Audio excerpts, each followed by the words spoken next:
Shut it off, you're breaking quiet hours. I'm calling the cops. That was the kind of morning it was 7 a.m. Me power washing my own driveway. Soap suds in the gutter and coffee gone cold on the hood when a woman in sky-high heels storms over clipboard swinging like she's brandishing a sword. You're disturbing the peace right in my face. I shut it down. Lady, this is my property. No, I'm the president. Rules apply to everyone. She screams it like she's reading the 10 Commandments. 20 minutes later, a cop shows up and hands me a $200 ticket. She stands there, arms crossed, smirking like she just won the neighborhood war. She thought she had total control. 6 months earlier, life sucker punched me, messy divorce lost. The house had to rebuild at 45. I'm Garrett Blackwood, 23 years as a contractor, kitchens, additions, roofs, you name it. When the dust settled, I bought a little ranch on Elmwood Drive. Nothing fancy. 3 bedrooms, 2 baths, built in 1973. I picked it on purpose. It sat on the original 1960s subdivision plat, which meant it predated any HOA by 15 years. I did my homework, deeds, covenants, every line of ink because I wanted freedom, not a subscription to someone else's power trip. That freedom lasted about 3 cups of coffee. Enter Delilah Thornfield, 52, HOA president for 8 years, driving a white Lexus so clean it probably has its own Instagram. Always with a leather-bound violations notebook that she treats like the Constitution, except it contains paragraphs about garden gnomes and flag heights. Her perfume hits you from 20 feet away, funeral flowers mixed with industrial solvents and entitlement, and her heels click on the pavement like a warning siren.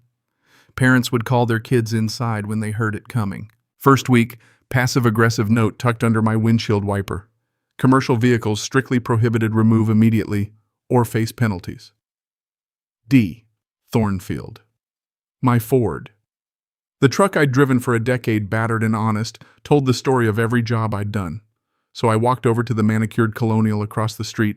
She opened the door with a smile that could freeze hell. I trust you'll comply by 5. Ma'am, I'm not in your HOA. The smile melted. Pink to red to purple. Every property on Elmwood falls under my jurisdiction, she says, as if historical plat maps were a casual suggestion. That was the start. She blocked my driveway with her Lexus. She filed anonymous complaints with city inspectors about my bathroom renovation. She fined an 86-year-old widow for keeping roses her husband planted. She had a neighbor towed out of his own driveway. She turned the ordinary noises of childhood chalk drawings, bouncing basketballs, kids laughing into violations. People were paying fines, selling up, leaving. Houses changed hands. Thornfield Holdings LLC bought them cheap. I watched the pattern and felt a cold, gritting anger, not the adrenaline of a fight, but the slow, focused kind that contractors get when we look at a rotted joist and see exactly how to fix it.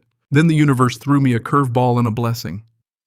One afternoon, an inspector shows up, mid-tile setting badge reading, Larry Hoffman. I squint, then realize Larry Afghanistan 2007. The same guy who helped me rebuild half of FOB Chapman after that mortar took the mess hall.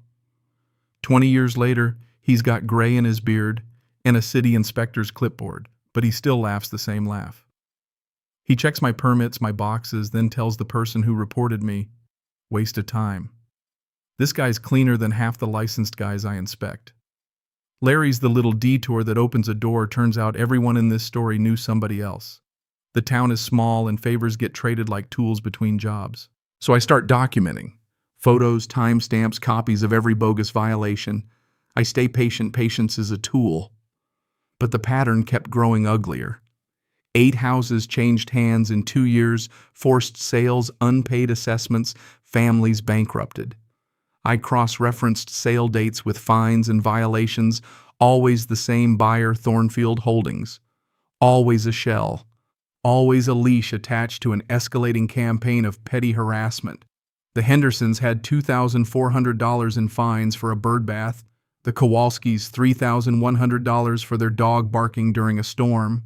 Homes sold, flipped, and rented at 40% above market. Thornfield paid pennies, then collected dollars. I found the LLC's registered agent, Delilah M. Thornfield. That's the twist that made my stomach drop. The HOA president was the buyer. The bully was profiting from her own tyranny. She was running a scam, create bogus violations, pile on fines, force sales, buy cheap, flip, or rent. And the numbers told a nastier story. Thornfield Holdings was over-leveraged loans, stacked to the rafters, balloon payments due in months. She was desperate. Here's where the second twist crept in and changed everything, buried in the original 1960s subdivision plat, that legal relic everyone assumes is decorative. There was a clause. Right of first refusal triggered if someone bought more than a certain number of houses in a short window.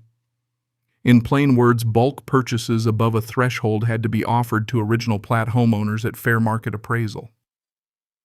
My house was one of those original deeds. The universe, or coffee plus stubbornness, handed me a legal middle finger to give Delilah. She'd triggered the very protection meant to stop predatory buyers. She had no idea. We organized like a crew on a retrofit. Marcus, retired firefighter with forearms like tree trunks. Elena, single mom whose kids had their chalk art erased by HOA edicts. Mrs. Juliet, retired principal with the sort of no-nonsense that ends PTA dictatorships. We called in favors, inspectors, appraisers, real estate friends, people who owed me for weekend emergency repairs. We gathered loan documents, sale records, testimony from displaced families' financials that showed Thornfield Holdings owed more than the properties were worth. We rehearsed. Mrs. Juliet smuggled a pen camera, a tiny thing that records in 4K because evidence is power. Delilah panicked. She sent smear emails claiming I was dangerous, photoshopped my contractor's license next to what looked like a mugshot, and blasted it to 47 households. It was ugly, cowardly, desperate. But it backfired. Reporters called. Channel 7 showed up. The smear drew light. Light brings scrutiny. Saturday night, the emergency HOA meeting turned into the showdown. 47 neighbors, Channel 7 cameras, loan documents projected on a dusty overhead. Delilah at the podium, navy blazer, gavel in hand, trying to command a room that no longer belonged to her. She tried to limit discussion.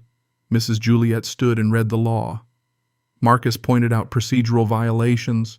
Elena read prepared statements. I revealed the right of first refusal, filing the appraisals, the loan numbers, the math that would make Delilah's house of cards collapse. There was a beat. Math is a powerful witness. The room went quiet like a church. Then law enforcement walked in. Officer Rodriguez, his badge familiar, followed by detectives and someone in an FBI windbreaker. Delilah's swagger turned to something smaller as she was read her rights. Handcuffs clicked. People began to clap, slow at first, then louder, like relief exiting the throat. The aftermath felt like spring. The state AG opened an investigation that spread across counties. Federal charges for fraud and racketeering followed. I exercised my right of first refusal, purchased the 8 properties at appraised value, and then did what probably wasn't the most profitable move. I offered rent-to-own contracts to the displaced families at lower monthly payments than their old mortgages. The Hendersons were back by Christmas. The Kowalskis returned in January. The Washingtons came home in February, wind chimes free to sing again. We rebuilt community, not the kind enforced by bylaws and fear, but the kind that smells like sawdust and barbecue, the kind that feels like Saturdays with neighbors trading recipes and tools. We incorporated a legitimate HOA with bylaws that actually obeyed the law. We posted a plaque at the community center, Delilah Thornfield Memorial Hall for open government, a little sarcasm and a lot of reminder vigilance matters. If there's a moral here, it's not about clever legalese or some cinematic reveal, it's about paying attention. Most of us rush through life not reading a document that could save us or ruin us. We let petty tyrants bank on our exhaustion, on our hope that someone else will step in. The lesson hit me late in that quiet after the arrest, standing in front of Mrs. Patterson's roses as she pressed a petal between fingers and smiled through tears. It's easier to tolerate small indignities than to fight until those small indignities compound into theft. Read the fine print. Know your rights. And when you see a pattern, investigate. There's something delicious about watching karma work. Not the vague cosmic sort, but the slow, legal, satisfying kind where paper and numbers and neighbor testimony stack up and the jerks who thought they were above the rules end up escorted out in handcuffs. But it's not just about revenge. We rebuilt lives. We created scholarships for trade students in Harold Patterson's name. We turned ill-gotten fines into community tools. We turned the heat of fear into the warmth of a block party. So here's the thing I want you to think about and tell me in the comments. When someone uses small, legal-looking steps to wreck a life, is justice best served by punching back with the law and paperwork by exposing the scam and restoring order? Or is there room for a public shaming that's more cathartic, less legal, more theatrical, which is the right kind of karma? Drop your craziest HOA horror story below city and state, and tell me what you would have done.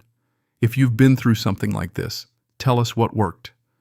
And hey, if you want to see more dictators get their reality check, subscribe, share, and let's make sure neighborhoods stay neighborhoods, not private empires.